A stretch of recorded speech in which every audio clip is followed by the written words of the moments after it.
Olá, eu sou o professor André Gussi, designer instrucional. No vídeo de hoje nós iremos ver dois princípios de Barak Rosenstein do artigo Princípios de Instrução.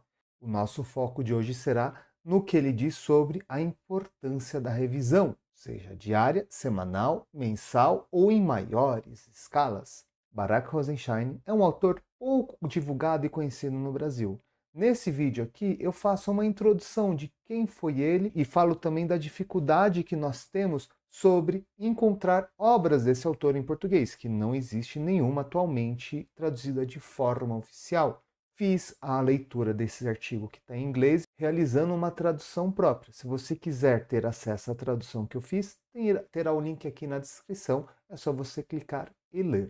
Nesse vídeo de hoje nós iremos falar sobre os dois princípios, o 1 e o 10, que é a revisão diária, e outro em maior escala.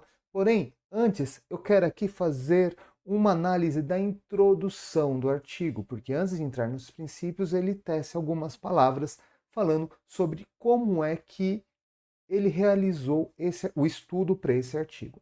Primeira observação que eu tenho que fazer dessa obra, que ela é muito concisa. Então, tem muitos termos da ciência cognitiva, da ciência de instrução, coisas de outros artigos renomados lá nos Estados Unidos que ele coloca de forma muito concisa. E se a gente fazer uma leitura rápida e desatenta, muito provavelmente a gente vai deixar passar alguns detalhes. Por mais que seja um artigo apenas de 8 páginas, ele tem muita informação. Então você tem que ler cada princípio destrinchando as noções que ele tem presente ali, porque às vezes é um termo simples, como um novato e expert, que a gente pode pensar, alguém que começou agora e uma pessoa experiente, legal, mas para neurociência isso tem uma outra conotação que nós vamos ver em detalhes aqui durante esse vídeo. Outro detalhe é que ele separa o artigo em uma arquitetura binária. Ele sempre tem o achados de pesquisa, que é a pesquisa bibliográfica que ele fez, a teoria que ele buscou, e ele sempre relaciona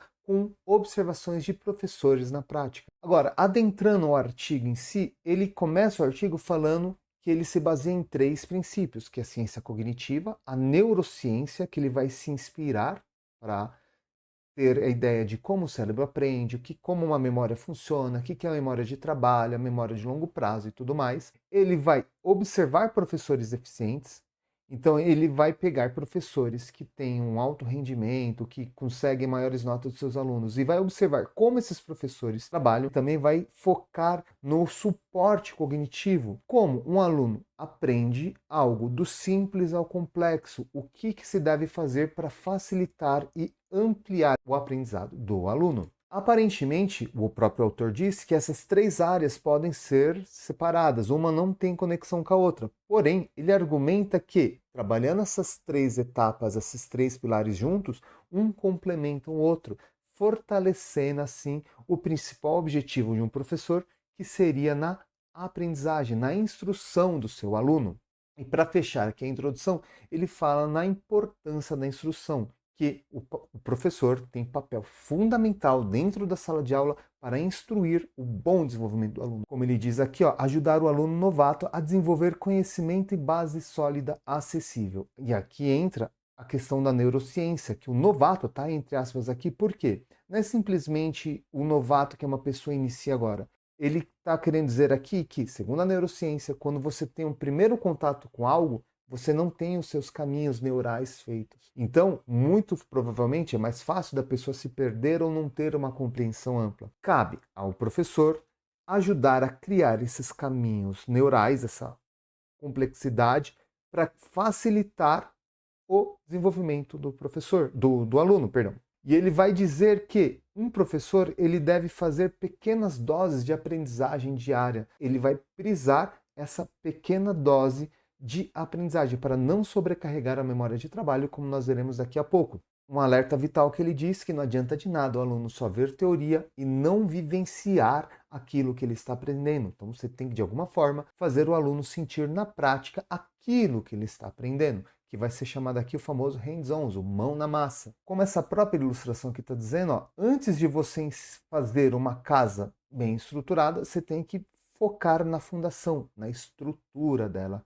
E é um conceito, como eu já disse no vídeo anterior, que vale a pena reforçar nesse daqui, que é o andaime, no qual o professor ele vai criar suportes para o aluno, ele vai criar um andaime para que ele consiga fazer a sua construção, essa solidificação, e conforme ele vai ganhando autonomia, você vai retirando esse suporte. É como se fosse uma construção. Você está ali fazendo uma obra, você coloca um andaime para sustentar os pedreiros a construírem. E depois, você, quando tudo está solidificado de forma bem estruturada, você tira o andaime e a obra fica de pé.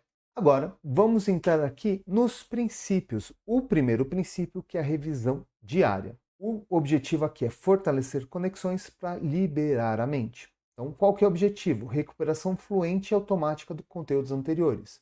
Antes de você começar algo novo, você busque revisar algum conceito que é relevante e que você irá aprofundar durante a aula. Então, qual que é a ideia do mecanismo aqui de fortalecer as conexões neurais da entrada na memória? Então, ou seja, você vai relembrar para quando você trazer o conteúdo novo, não sobrecarregar a memória de trabalho. Você vai tentar resgatar da memória de longo prazo, da memória consolidada, para que na hora que você vai ter o conteúdo novo, isso facilite o caminho da aprendizagem. Vai trazendo um benefício cognitivo, que é automaticidade, e liberar o espaço na memória de trabalho, como disse antes. Porque se você está explicando algo novo que o aluno ainda não tem uma base sólida, a memória de trabalho dele vai ficar sobrecarregada, ele meio que vai ficar patinando ali. Então, segundo Rosenstein, o ato de você revisar vai facilitar essa fluência. Ele vai trazer um exemplo prático aqui na questão da leitura, por exemplo. Igual você tentar ler sílaba por sílaba, a leitura vai ficar mais travada, vai sobrecarregar a memória de trabalho. Você vai ler aqui benefício, você beneficio, e depois você tenta juntar. Quem aqui já acompanhou uma pessoa em alfabetização percebe que a pessoa cansa muito rápido nesse tipo de leitura. Agora, quando a pessoa consegue bater o olho e ler o bloco inteiro da palavra em vez da sílaba, ela se torna mais fluida, facilitando ali a compreensão. Então, é esse o parâmetro que o autor traz para a gente. E essa ilustração aqui trabalha justamente essa ideia. Por quê? Quando você sobrecarrega a memória de trabalho, fica difícil. Agora, quando você refresca a memória de trabalho com a revisão, facilita ali a compreensão, o desenvolvimento. Isso daqui é a parte teórica. E vamos ver a parte da observação que ele coloca no seu artigo. Ele diz que professores eficientes, no caso aqui em específico de matemática, eles dedicam 8 minutos diários para revisão. Inicia a aula, ele não vai começar explicando novo conteúdo. Ele gasta em média 8 minutos, ele usa em média 8 minutos para revisar algum conceito anteriores, ou que será fundamental para o aluno entender um novo conteúdo. Isso daí pode ser, por exemplo, uma correção, um dever de casa, uma prática de conceitos básicos, enfim, existem várias técnicas para fazer isso. E aqui o autor ele fala que os professores que usam 8 minutos de cada aula para revisar conteúdos que são essenciais, o rendimento dos alunos são superiores aos professores que não façam essa revisão. Além do exemplo de matemática, ele vai tentar trazer outras práticas de rotinas diárias, no qual o professor usa de 5 a 8 minutos para uma revisão diária. Trabalhar vocabulários, isso daí é muito importante. E, por exemplo, história. Você vai trabalhar dinastia. Muitos alunos não sabem o que é dinastia, então você explica que é quando o poder passa de pai para filho. O mesmo vale em português.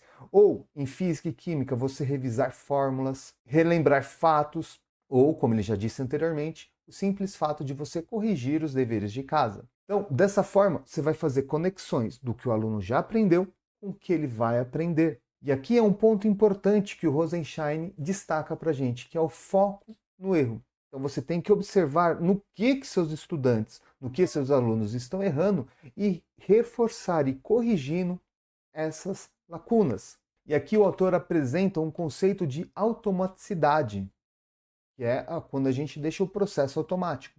Por exemplo, a tabuada, ou mesmo fazer contas de cabeça. Eu observo muito com as minhas filhas que quando elas têm que fazer fórmulas complexas de matemática e elas ficavam ali contando no dedo, elas faziam as contas certas, mas devido à complexidade ali da conta, elas se perdiam na fórmula.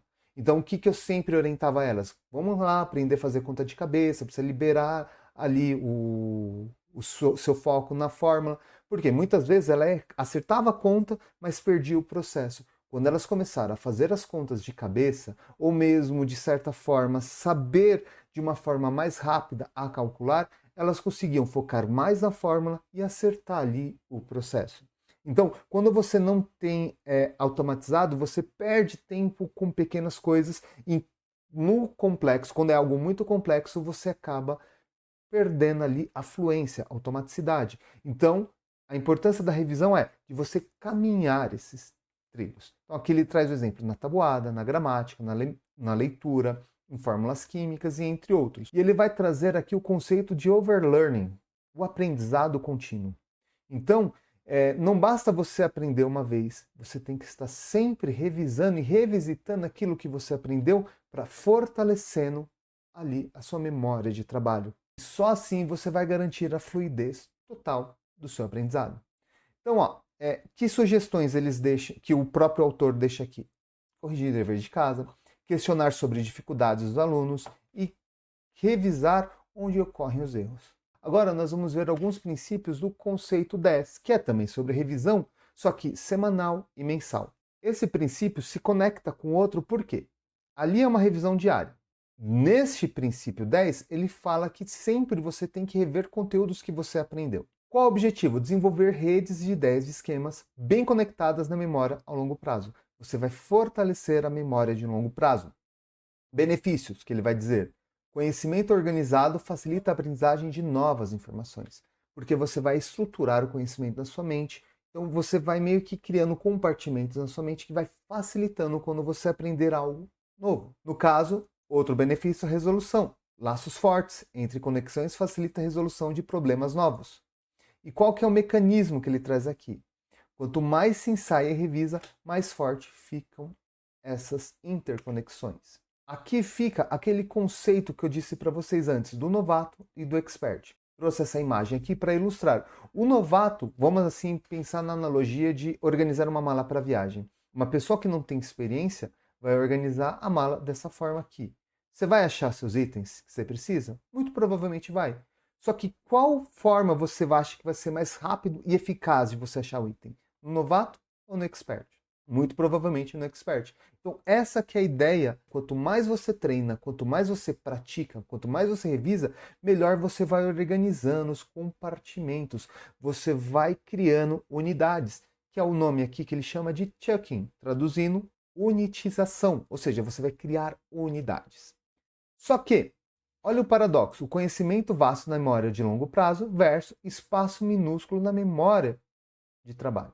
Então, você tem que tentar trabalhar as duas formas e juntar essas duas formas, a memória de longo prazo com a de curto prazo. E é dessa forma que nossa mente funciona. E o professor deve fazer isso de forma intencional na sala de aula. Qual que é o ganho? Isso libera a mente para refletir e resolver problemas.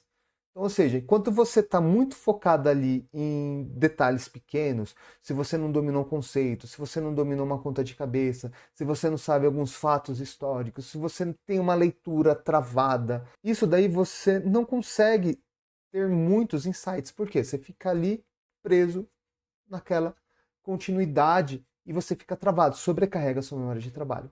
Quando você já tem tudo organizado, o conteúdo novo, ele entra e você já consegue relacionar, você consegue organizar de forma melhor. Como deixou aqui, ó, o novato luta para lembrar e o expert usa o espaço livre para pensar. Então, qual que é a ideia aqui? Enquanto você não tem organizado, você gasta muito tempo para entender. Agora, se você já tem tudo organizado, você consegue ir além. Essa parte aqui é da teoria. Vamos ver como que o autor diz isso na prática, que é a implementação da revisão sistemática. Bom, regra de ouro. Os professores que eles observam, eles sempre revisam, tiram uma aula da semana para revisar o que eles aprenderam na semana passada. Por exemplo, toda segunda-feira faz uma revisão do que eles viram na semana passada. E mensalmente, ou seja, a cada 4 semanas, eles vão fazer a revisão do mês. Como que ele vai fazer isso? Com estratégias de teste, usando quizzes semanais, ou mesmo conceitos.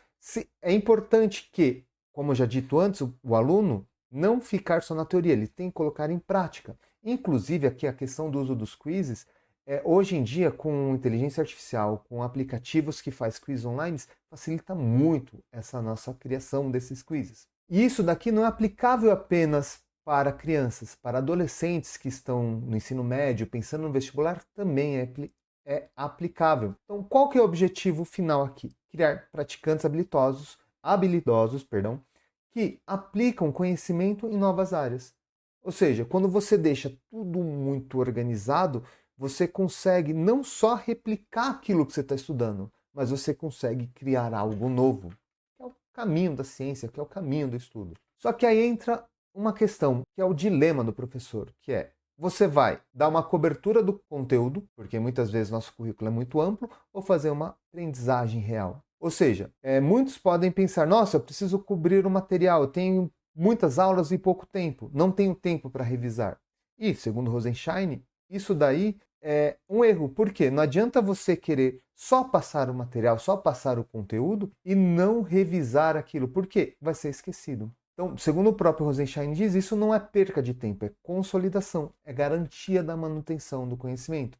Não basta simplesmente passar o conteúdo, sendo que o aluno não vai fixar, sendo que ele não vai aprender. E assim, para a gente concluir aqui esses dois princípios, vamos fazer uma síntese, recapitulando. Primeiro, a gente viu os dois princípios, o princípio 1 e o princípio 10. Princípio 1, foco na revisão diária, que vai gerar automaticidade, vai focar na memória de trabalho. E o princípio 10 é na memória de longo prazo, que é para construir esquemas, para criar caminhos para o novos.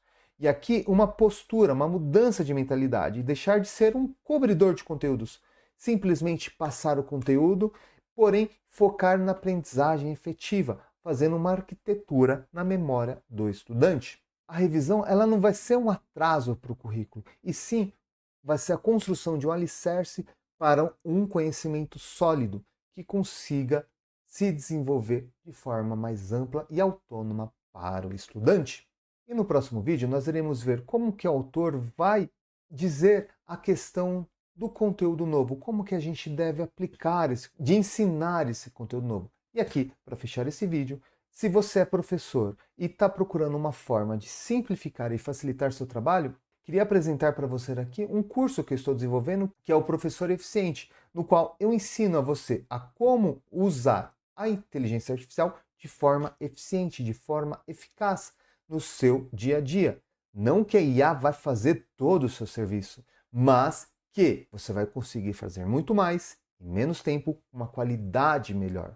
Seja no seu planejamento escolar, na personalização de alunos que têm uma necessidade especial, como TEA, síndrome de Down, TDAH, e entre outras situações que a gente encontra no dia a dia, a facilitar instrumentos avaliativos, inclusive como criar quizzes e quais ferramentas usar de forma eficaz, rápida e que pode trazer um ganho para a nossa sala de aula, inclusive favorecendo o uso da revisão semanal, como a gente viu aqui, e também em outras abordagens pedagógicas. Então, se você quiser saber mais, basta procurar aqui na descrição onde eu estou explicando sobre o Professor Eficiente e clica aqui para se inscrever na turma, se caso ela estiver aberta, ou preenche um formulário de inscrição para turmas futuras. Então fica assim. Espero que tenha gostado do conteúdo de hoje. O YouTube vai deixar duas indicações aqui para vocês. Uma do último vídeo que eu lancei e outra que ele vai achar o vídeo mais propício a você assistir. Caso queira se aprofundar em algum desses dois temas, será muito bom vê-lo no próximo vídeo. Muito obrigado e até a próxima!